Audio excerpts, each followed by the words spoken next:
প্রতিটি দরিদ্র পরিবারে অবশ্যই একজন সদস্য আছে যারা সেই পরিবারকে দারিদ্র্য থেকে বের করে একটি উচ্চ শ্রেণীর পরিবারে রূপান্তর করতে পারে। আপনি কিন্তু আপনার পরিবারে সেই ব্যক্তি হতে পারেন। ভুল নয়, ভুল বোঝাবুঝি সম্পর্ক নষ্ট করে। বিশ্রাম নেওয়া এবং বিরতি নেওয়া একটি বিকল্প হতে পারে, তবে হাল ছেড়ে দেওয়া এবং ছেড়ে যাওয়া একটি বিকল্প হওয়া উচিত নয়। আপনি কারোর দয়া এবং অনুগ্রহের উপর নির্ভর করে বেশি দিন বাঁচতে পারবেন না, তাই এই আশা না করে আপনার জীবন চালিয়ে যান। ঘৃণা করা সেই মূর্খ লোকের কাজ যারা ভাবে সে চিরকাল বেঁচে থাকবে। যখন সময় কঠিন হয় তখন পিছলে যাবেন না, এবং যখন ভালো সময় আসে তখন লাফাবেন না। তুমি এটা তো জানো যে তোমার দরজা বন্ধ, কিন্তু তুমি এটা জানো না যে সেই সময় আরো কত দরজা খোলা থাকতে পারে। আপনার যদি সঠিক কাজগুলি করার সময় না থাকে, তবে অন্তত ভুল কাজগুলি করবেন না। আপনি কতটা অসুখী, কতটা দুঃখিত, কতটা ভেঙে পড়েছেন তা কারোর কাছে কিছু যায় আসে না। তাই আপনার কাজ কেবল একটি হওয়া উচিত, আপনি কোনো পরিস্থিতিতেই আপনার কাজ ছেড়ে দেবেন না। জীবনটা একটা 2 চাকার সাইকেলের মতো, ভারসাম্য ততক্ষণ বজায় থাকবে যতক্ষণ আপনি চলতে থাকবেন। আপনি যত কম বলবেন আপনার কথা তত শক্তিশালী হয়ে যাবে। প্রতিবার তর্ক করাই একমাত্র বিকল্প নয়। আপনি চাইলে সরাসরি বলতে পারেন যে আমি এই কথার সাথে একমত নই। আশা এবং বিশ্বাসের মধ্যে সবচেয়ে বড় পার্থক্য হলো আপনি ভাঙা আশা থেকে পুনরুদ্ধার করতে পারেন, কিন্তু ভাঙা বিশ্বাস থেকে নয়।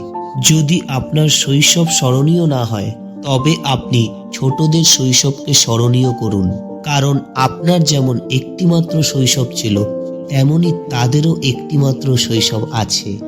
যখনই আপনি মনে করেন যে আপনি আপনার পরিশ্রম অনুযায়ী ফল পাচ্ছেন না, তখন অবশ্যই নিজেকে একটি জিনিস মনে করিয়ে দেবেন যে আপনার পরিশ্রমে এখন কিছু অনুপস্থিত রয়েছে। আমরা বুড়ো হয়ে গেলে একটা জিনিসের শান্তি অবশ্যই আছে, তা হলো আমরা অল্প বয়সে মরছি না। কখনো কখনো সবকিছু পেতে হলে সব হারাতে হয়। কেউ আপনার টেনশনকে আপনার মতো গুরুত্ব সহকারে নেয় না, তাই আপনারও টেনশনকে সিরিয়াসলি নেওয়া উচিত নয়, কারণ টেনশন শুধুমাত্র আপনার উপর নেতিবাচক প্রভাব ফেলবে। আপনি যদি কোনো সমস্যার সাথে লড়াই করে থাকেন, তবে আপনার চিন্তা ভাবনা সমস্যার পরিবর্তে তার সমাধানের দিকে মনোনিবেশ করা উচিত। ঘৃণা করার মানুষদের জন্য জীবন খুবই ছোট, তাই ঘৃণা না করে নিজের কাজে মনোনিবেশ করাই ভালো। আপনি যদি প্রথমবার সফল না হন, তবে মহান ব্যক্তিদের সাথে আপনার বিশাল মিল রয়েছে, কারণ তারাও প্রথমবার সফল হননি। আজ আপনি যতই টাকা আয় করুন না কেন, আপনাকে অবশ্যই আপনার বৃদ্ধ বয়সের জন্য অর্থ সঞ্চয় করতে হবে। এটা কত আশ্চর্যজনক, তাই না? আজ এই সমগ্র মহাবিশ্বে আমরা সেই জায়গায় বেঁচে আছি এবং সেই মুহূর্তে যখন আমরা কিছু করতে চাই।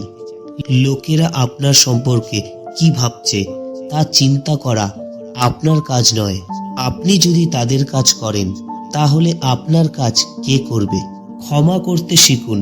একমাত্র যিনি সঠিক তিনি ক্ষমা করতে পারেন, এবং ক্ষমা না করে আপনার ন্যায়কে ভুল করবেন না। মানুষ তার নিজের ভুলের জন্য নিজের আইনজীবী হয়, কিন্তু অন্যের ভুলের জন্য বিচারক হয়।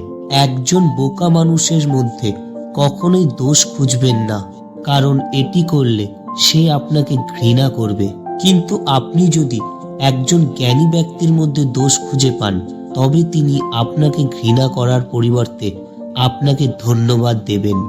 এমন অনেক সময় আসে যখন মনে হয় আপনি হারিয়ে যাচ্ছেন, কিন্তু বাস্তবে আপনি জানেন না সেই সময় আপনি সফলতার কতটা কাছাকাছি আছেন।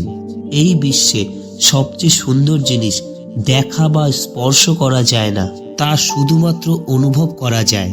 আপনি যদি একজন ব্যক্তির আসল রূপ জানতে চান, তবে তাকে বলুন, আমি এই মুহূর্তে সমস্যায় আছি, তাহলে আসল রূপ এমনিতেই বেরিয়ে আসবে। একটা সময় ছিল যখন ছোটবেলায় রবিবার আসলে খুব আরাম পাওয়া যেত, আর এখন সেটাও ভেজাল মনে হয়। মনে রাখবেন, জীবনের সবচেয়ে গুরুত্বপূর্ণ পাঠ কখনো বই থেকে শেখা যায় না। বিপদের সময় উপদেশ লাগে না, বরং সমর্থের দরকার হয়। আপনি যদি তাদের সমর্থন করতে না পারেন, তাহলে অযাচিত উপদেশ দেবেন না। আজকের মতো এইটুকুই। ভিডিওটি ভালো লাগলে চ্যানেলটি সাবস্ক্রাইব করে দেবেন। ধন্যবাদ।